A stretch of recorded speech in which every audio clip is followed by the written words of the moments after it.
All right, good morning, everybody. There's a new movie out. It's called The Lost Bus, and it's about the inspiring story of true story of a Paradise bus driver who saved 22 kids from the campfire, turned into a Hollywood motion picture.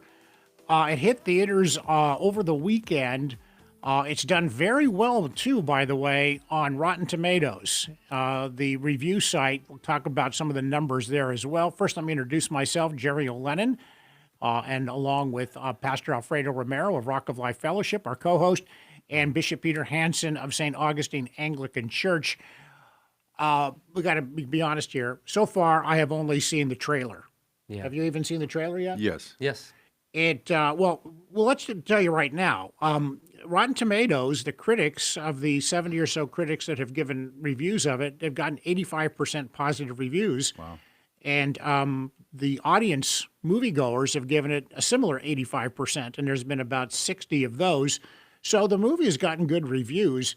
And it's interesting because I know that a local TV station here, Action News Now, actually interviewed the hero, the real-life hero of the story. I like calling it reel to reel, R-E-A-L to R-E-E-L, reel to reel. Kevin McKay, he shared his thoughts, and he expressed pride in the movie and hopes others affected by the fire feel the same. Of course, the campfire is now going to be 7 years old on November 8th. So we're very close to the 7th year anniversary. Described the entire experience as an honor that Matthew McConaughey, an Oscar-winning actor from a previous movie, stars as him. That'd be pretty cool. Yeah. I mean, to be portrayed by Matthew McConaughey, that's kind of a rush right there. Well, I like the fact that it's a real subject and not fantastic. It's not more, Transformers or Superman. It's not a Marvel movie. No, it's not for once. You got real people in a real situation that could really happen to me. Mm-hmm. So it gets you. I think that helps the movie because it gets you into it and you can experience it. And people talking about the trauma of the movie. Mm-hmm. I remember the warnings or complaints ahead of time when they had Saving Private Ryan and the landing at on D-Day. Mm-hmm. And they said they're not sure they want to have, these elderly veterans see this again. Maybe they'll be re-traumatized or maybe it'll hurt them. Right. By and large, when they went to see it, they were vindicated.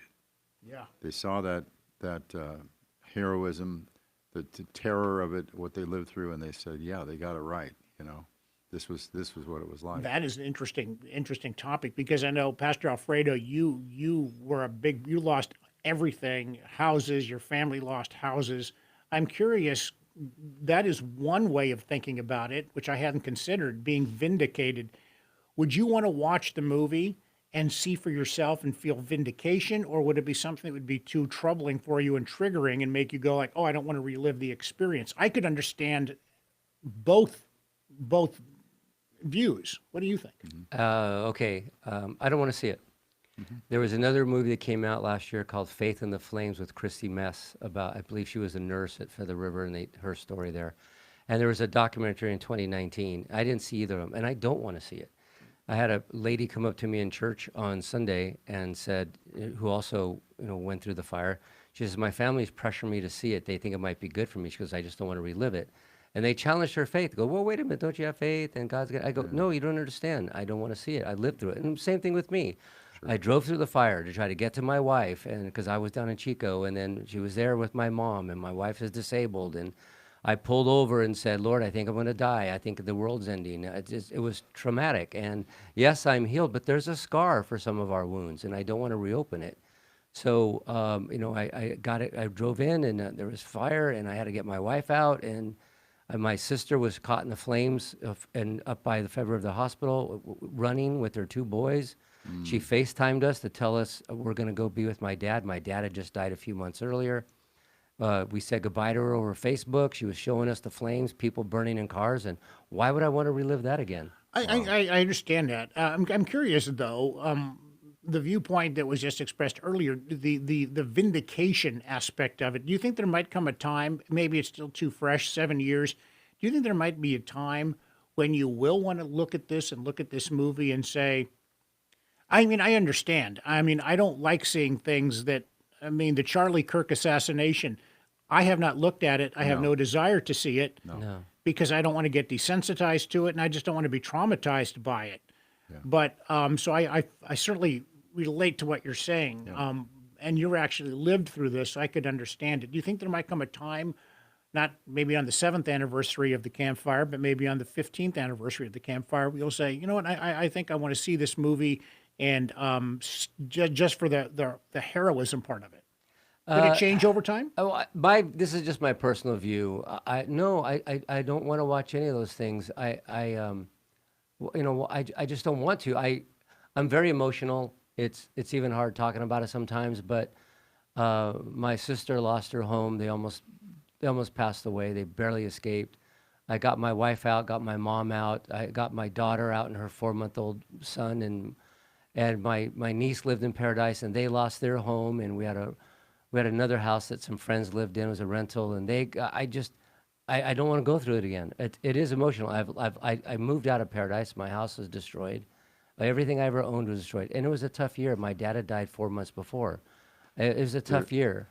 There's a contrast here between this and the combat movie too. I'm seeing as we were talking about it.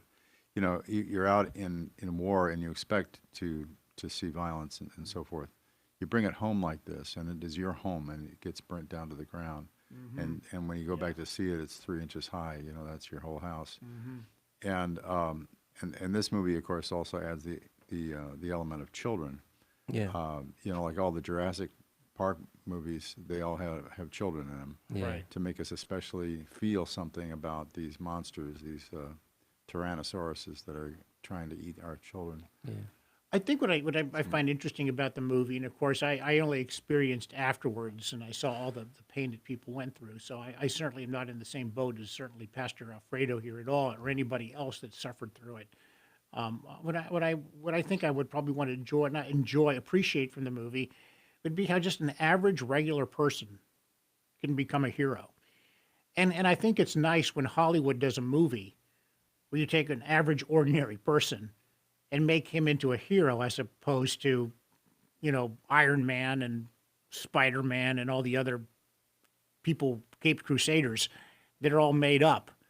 And so I think that's why I'm kind of supportive of this movie and hope that people get a chance to see it. And I understand somebody who is from Paradise probably don't want to see it. I could fully understand that, especially those who were there at the time of the fire. Yeah, that's very true. That's very true. Yeah, I like the hero part of it. And I will tell you personally, there's a community of people that survived the fire.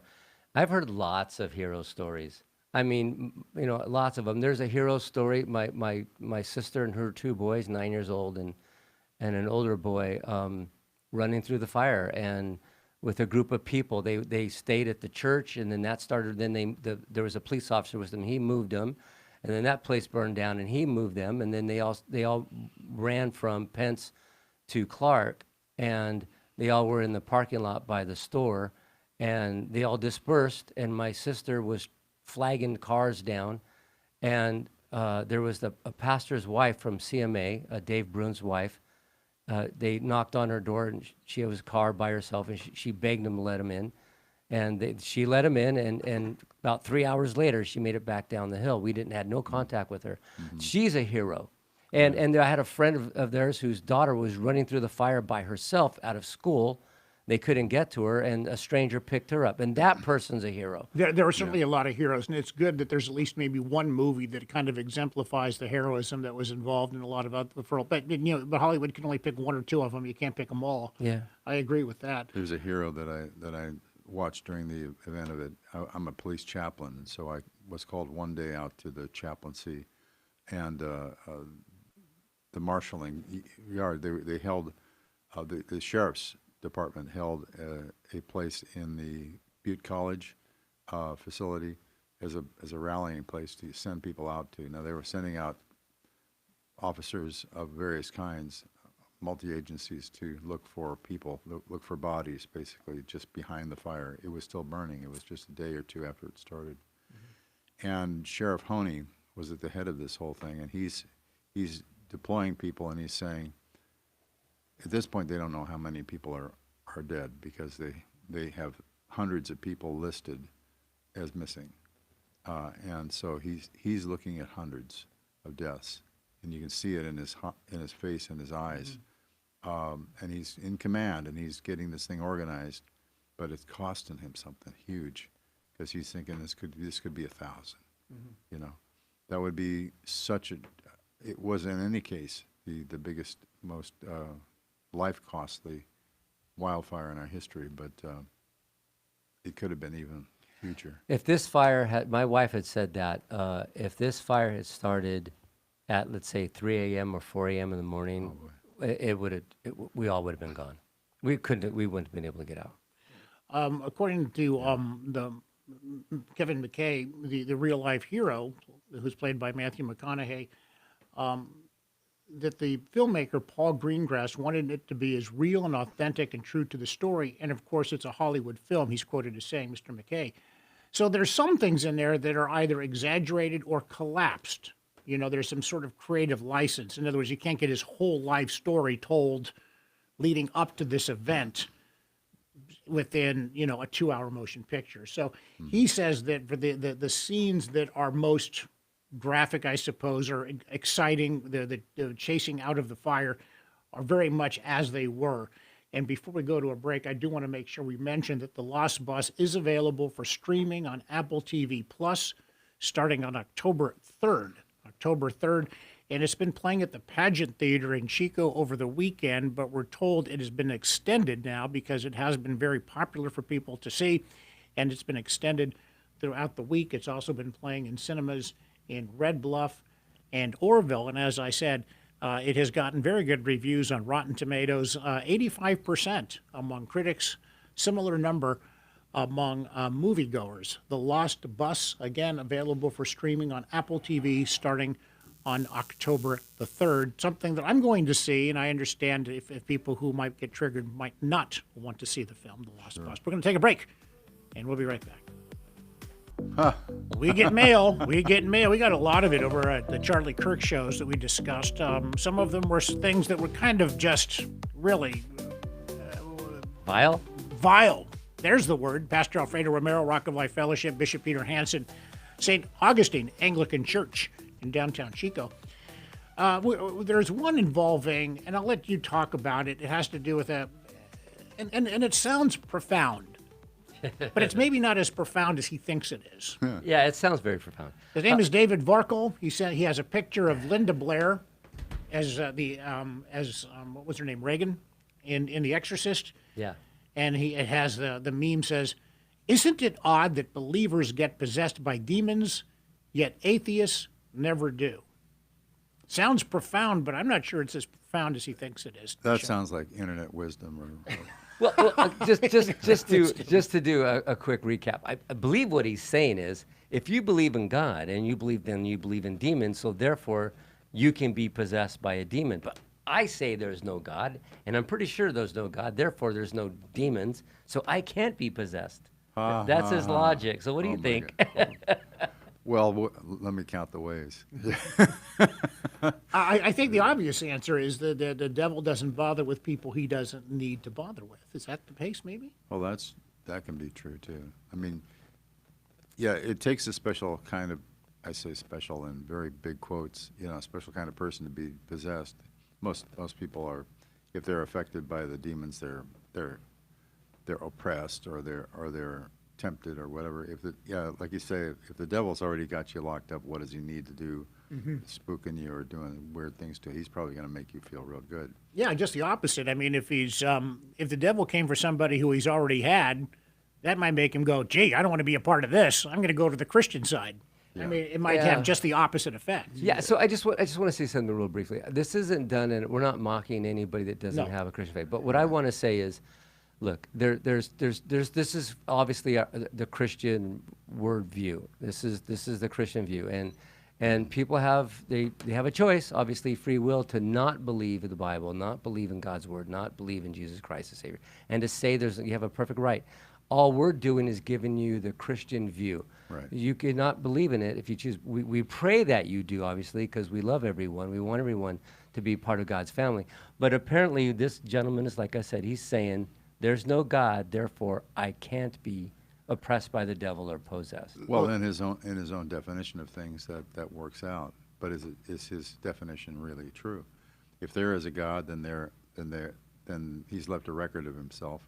We have some notion of him. The Bible gives the story, and we have Jesus talks more about demons than he does about angels. And so if we trust him, then we got to believe what he says. There are demons, and they can get into people and they can mess their lives. Now, where does that demon go? You know, I have a sort of a picture in my head of a throne room within our souls that belongs to God. It is a place where God should be seated and reigning and ruling in your life, and be your God from inside as well as out. If you give that over to somebody, which you can because it's your little room, then you're possessed by the devil, and I think it's got to be an act of volition. It's got to be. There are people who are oppressed and don't understand it, but if you give your head to Satan in some way or another, you're making a decision. We have about 7 minutes in the show. I want to make sure, a gentleman by the mic, Loftus, sent quite a few things, and let's just run through them rather quickly if we can. He points out in 2023, Charlie Kirk said that some gun deaths in the U.S. were worth it. It's worth it to have a cost of, unfortunately, some gun deaths every year so that we can have the Second Amendment to protect our other God-given rights. It's a prudent deal. Seems to suggest that, you reap what you sow. The Turning Point USA Conference, Kirk called Martin Luther King Jr. awful and not a good person, and also said that the Civil Rights Act of '65 that outlawed discrimination on the basis of race, etc., was a huge mistake. A lot of those things are taken really out of context. I mean, They have to be. They were. I saw both of those shows, and I'll just comment real briefly. What he was saying is there's a need for guns for protection. If without guns, we wouldn't be America. Unfortunately, he says there's a cost to things. And what he was saying is everything was meant for good, but unfortunately some people turn that into evil. So there's a cost of lives to have weapons that can defend you, defend a country, defend people. Police officers have weapons to defend themselves and defend others. But he said there's a cost to that. There's a certain amount of deaths that will result when people misuse something. Now, for example, he said, and he continued this, he said, vehicles kill more people every year than guns do. Yes. So he was saying, what do? Do you outlaw cars?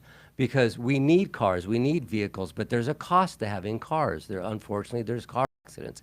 People have used cars as weapons to drive through crowds. And so do you outlaw cars? But that was the context of what he was saying. There's a cost to things that were made for good when people use them for evil. That was the context of that.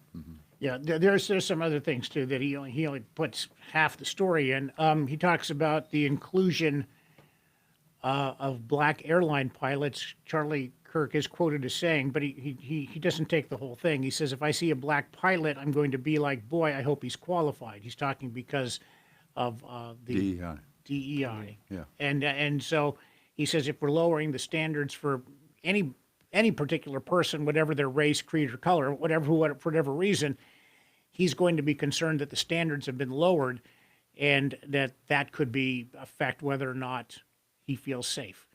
I'm not sure that was a wise thing for him to say, whether he feels it or not. He was talking about meritocracy. He was talking about the fact that whoever is qualified, no matter the race, black, white, brown, whatever their ethnicity is, that whoever's the best qualified should be hired.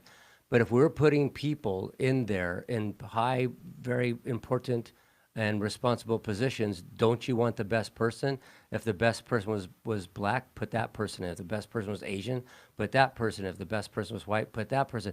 Race and creed, color should have nothing to do with qualifications to doing the job well. That's what he was talking about. This Loftus, he does present. We don't have enough time to go through all of them, but Interesting points. he makes some very interesting points. But but when you clip out one, how shall we say it, one line from what might be a full 2 or 3 paragraphs of words, I'm not sure he's being very fair. So that's it's like what's saying difficult. Trump says both sides have very good people, and then telling you what he was talking about. Right. Yeah. Well, Do we need to give him a platform? I am wondering if that's a real good point. That's a good point. But the thing I was interested in, a lot of these comments that we get, and you could see it there. It's got over 1,000 views. And by the way, if you're listening to this or watching this, do us a favor. Subscribe to this channel. We're just trying to open up conversations for believers and non-believers. Of course, we do come from a Christian worldview, of course, but we don't mind the comments. But there's no need for them to be hateful or vile or anything like that. We'd delete them if they were that bad. And that goes both ways. If somebody's does. mocking an atheist or a non-believer or Yes. somebody that has a different Right. viewpoint, we're not gonna tolerate that. No, we don't want to do that. If somebody's says they're a believer and they're, well, this person he's going to burn in hell or something, we'll delete that too. Right. We don't want that either. We're just trying to have a discussion forum, that's all. And of course, we do come from the Christian worldview. But if you have a different view, sure, comment on it and we'll discuss it. Let me ask Bishop, is this something that is, because you're from the liturgical background, and there was somebody, we have about 3 minutes, so I'm going to put you on the clock here. Is it important to mention, was it important, not anymore, but shortly after it happened, was it important to have a mention of Charlie Kirk and what happened in the church service? Because I heard one preacher come out and say, every church better at least have some sort of mention about Charlie Kirk in the church, and some people disagreed with that. What do you think? Oh, I don't think it has to be by admonition. I think if you feel it, you do it. I had a moment of prayer for Charlie and his family, and for the gunman who is accused. That God do what He wants, what is best for him. But I think he's a public figure. We don't say prayers for every public figure that dies by violence. But what's interesting is I've heard from a lot of people. I never heard of Charlie Kirk before he was assassinated. Now I see what a legacy he has, what a movement he'd started, and the things that he's saying, and I'm quite moved. Like in the aftermath, Right. it's bigger than it was before he died. Kind of ironic. Yeah, it is. Yeah. It is. It's like the crucifixion. Satan said, "Aha, I got him," and Jesus comes rising out of the grave and says, "You got who?" Right. Yeah, and the demons go, "Oh no, oh no!" No, They start no, wailing, "Oh that's no!" right. We thought we had him. There's one thing I will mention is that, of course, there's a violent act that anybody from any of their viewpoints. We don't want anybody to be murdered for their opinions and their views. Of course not. But as a Christian, I will say what the enemy meant for evil, God can use for good. And you saw all around the world people gathering, Christians. I even heard of stories of people who have given their lives over to Christ because of this. Because all of a sudden, life got very real. Death became very real. And I also want to pray for those people that were there and witnessed it live in person. Yeah. That must have been horrifying, and it's something that'll stay with them. I just pray for them, for God to heal them, and that people would see the truth of God's word beyond anything else. Oh, I know what I want to mention. We have 1 minute left. I can't believe this. 2 days ago, I saw a Christmas commercial. Honest to goodness. A Christmas commercial before Halloween. This is a record breaker. Was somebody give me an amen that this is just ridiculous? They're trying to get the money early. I saw a story on that. It's a little early. I'm glad it wasn't a Halloween commercial. I'm sure there's plenty of those. It was a Christmas commercial. I couldn't believe it. Yeah. Merry Christmas. Merry Charlie. Christmas to all of Merry us. Christmas. Happy Halloween, holidays, happy Thanksgiving, everybody. and everything else before we get to that. Bishop Peter Hansen of St. Augustine Anglican Church. They're located on Salem Street, 10 o'clock service on Sunday morning. Thank you, Bishop. Yes, sir. Thanks for joining us, everybody. Talk to you next time. So long.